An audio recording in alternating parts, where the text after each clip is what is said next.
innahu la yadri, anasema fa innahu la yadri mata yufajihu almaut sabahan au masaa.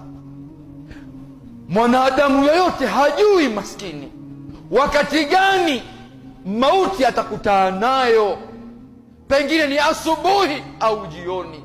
Unatoka kwako unafurahi na familia yako, unakunywa chai, unaongea na watoto na mke wako, unaondoka, lakini subhanallah, kabla ya dhuhuri familia inapigiwa simu kwamba wewe tena hauko duniani. Wako wangapi walijua kwamba wataamka asubuhi, wana mipango, kila aina ya mipango, kwamba kesho inshallah nikiamka asubuhi nitafanya 1, 2, 3, nitakwenda kwenye ploti ile, biashara ile, nitakwenda kadha, mipango kede kede. Lakini wakati mwenyewe anapanga mipango, waqad nusat akfanuhu wala yadri, sanda yake inashonwa, yeye hana habari.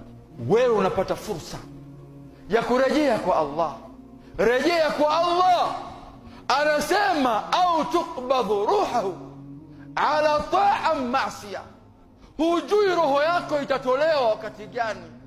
Je, itatolewa roho yako uko msikitini wewe unaswali, au roho yako wewe itatolewa katika maasi na unajua kabisa kwamba Mtume Muhammadin sallallahu alaihi wasallam anasema yub'athu al-'abd ala ma mata alayhi, anafufuliwa mja kwa ile hali ambayo alikuwa yeye amefia.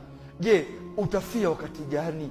Tumia fursa yako hiyo kurejea kwa Allah. Faman asbah wa amsa ala ghairi tauba wa huwa ala khatar, yoyote yule ambaye atakayejaliwa na Allah akapewa uhai, akaamka asubuhi akashinda mpaka jioni, lakini asitubie, wa huwa ala khatar.